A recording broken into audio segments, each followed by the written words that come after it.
Everyone, it's Tim, and we're going to talk about salt lamps today as well as Himalayan salt. And I'm finally going to put my money where my mouth is. I've had a hard time finding labs that can do spectral analysis here in Canada. And I've decided that it's time to prove this, even though this has been proven.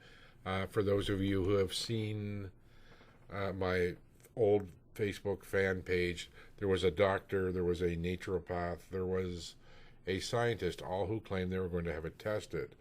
Two of them, the doctor and naturopath, reported back. I continued to call it the scientist because he was disputing it and was quite vocal and arrogant about it. That for him to report back his results, the doctor and naturopath found exactly what I stated, just how toxic these lamps are. Now, it gets much worse from there, but I think it's time that nobody seems to want to take anybody's word for it, so I'm going to put my money where my mouth is. And when I say I'm going to put my money where my mouth is, I'm going to let the group of people, whether it's it's going to be on YouTube, Facebook, or for those of you who don't know, witchdoctortim.com, Doctors DR, brand new, opened yesterday, started posting some articles there as well. So within the collective, I'm going to get all of you to pick a lab in the United States, a lab in Canada. You guys can pick which products, because am I going to do Himalayan crystal salt and salt lamps, which is the exact same thing. The salt lamps are made of Himalayan salt, crystal salt, but also Celtic salt, which is sea salt. Because I want you all to see it. I'm not going to pick a lab that's going to say, oh, it's within normal range, because it's not. I'm going to show you that. I want that to be seen. I want labs that will give a full analysis and give the real parts per billion, parts per million, however they would like to do it. Now, I don't know, I haven't talked a lot about it on YouTube or in a video because it was met with a lot of opposition. But if you can go to themeadow.com, who sell salt lamps, they list their spectral analysis. And in their spectral analysis, they identify 29 different toxic elements, 9 of which are radioactive isotopes. Within those, mercury is 15 times greater than what's safe for drinking water. Drinking water has a safe limit of 0.002 parts per million. Himalayan salt has 0.03. So that's 15 times greater, or 15,000%. Aluminum.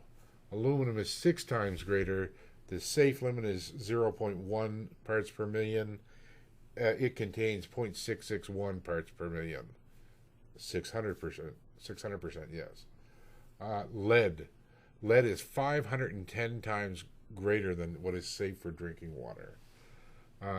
Safe for drinking water is 0.01. It contains 5.1.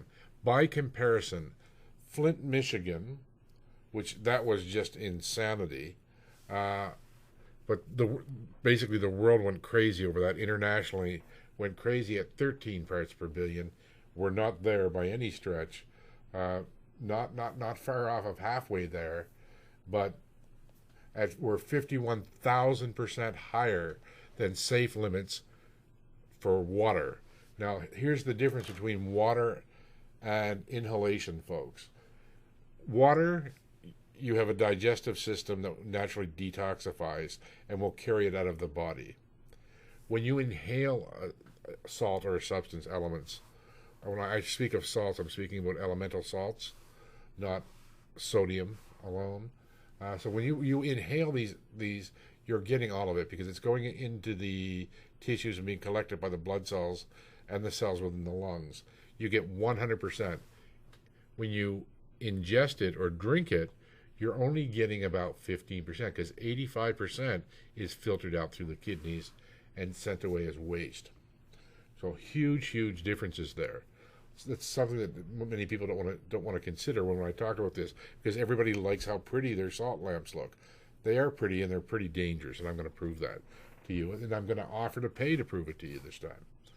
So go to themeadow.com has got their site up that show the spectral analysis. That's kind of a widely used analysis. So what I'm going to do, again, I'll let the group of you, and you can all decide, maybe come to my Facebook, which is Tim Gayesh, which you can see on my Tim Gayesh on Facebook. I'm the only one there. I'm the only one with that name, Goyetche. And I will start a discussion about this as well. And collectively, you can all choose a lab in the United States, a lab in Canada. We will test Himalayan salt, we will test salt lamps, and we will test Celtic salt. But the one stipulation that I have, you guys pick the lab so you know I'm not cheating, is that the labs actually report the true parts per billion or parts per million of what's in it. Not just say within safe range by their interpretation. I want to know exactly how many parts per million or parts per billion are in it. No cheating for them. There's not going to be any cheating out of me, and I don't want any cheating out of them. So that has to be assured ahead of time. As well, I will pay for the salt lamps. I will pay for the salt. I will pay for shipping to get it there.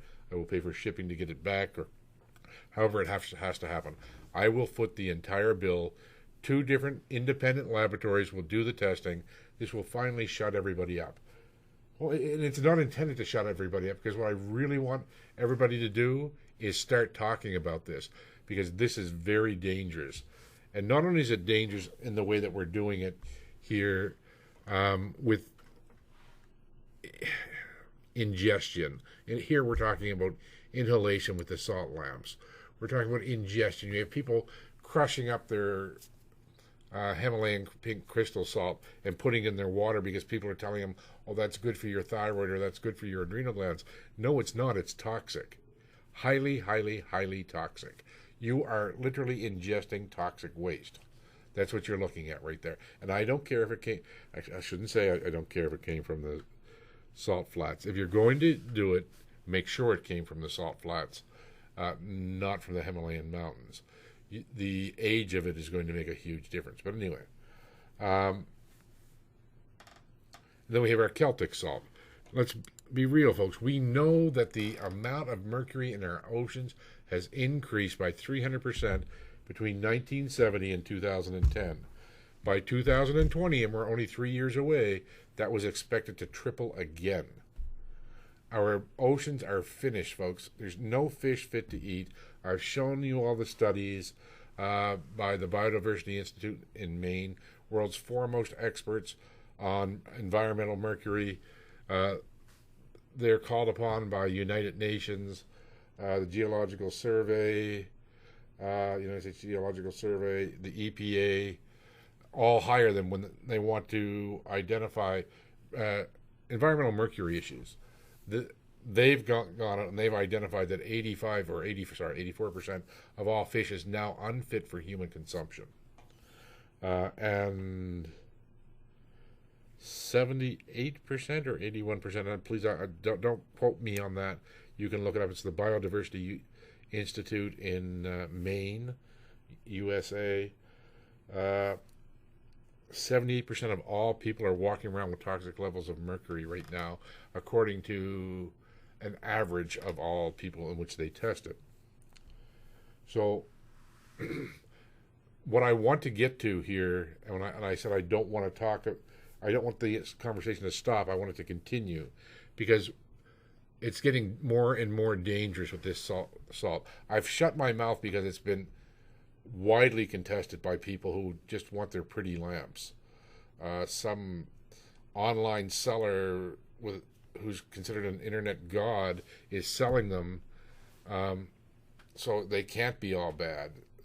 It's salt, it can't be. Listen, I've heard every excuse. When I posted at Christmas just on my own timeline, it was shared 8,000 times, thousands of messages received, most of them people wanting to argue and dispute it, and there's no disputing it. The facts come right from the manufacturers themselves. So, but what's happening now is that they're crushing the Himalayan salt. They're crushing this now, and they're putting it into inhalers, and they're giving it to children with lead It's about half of how the overwhelming toxicity that Flint, Michigan water was, but they're inhaling it. So they're actually getting more. If you inhale Himalayan crystal salt, you are exposing your child to more mercury, more lead than they were exposed to in Flint, Michigan. That set off an international uproar and controversy because when you inhale it, you're getting 100% of it.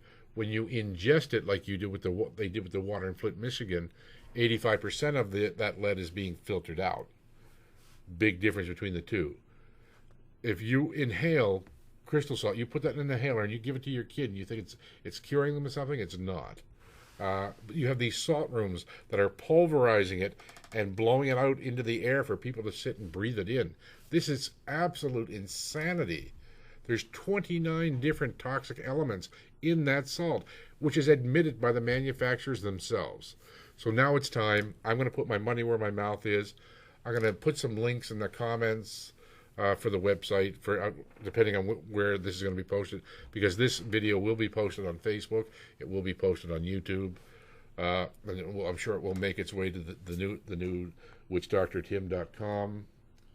And collectively, we'll find a spot probably on Facebook. You can all have your input to what labs you want to use and try to prove me wrong. I love when people try to prove me wrong. This is one time that I want you to try to. Anyway, let's all get together. We'll do it there. We'll sort it all out. I will pay for everything to be done, and then we'll publish the results and let you all see for yourself. But then I hope that we'll get to talking about how dangerous this is and taking it away from the kids. This is bad stuff, folks. That's it for now. Bye-bye.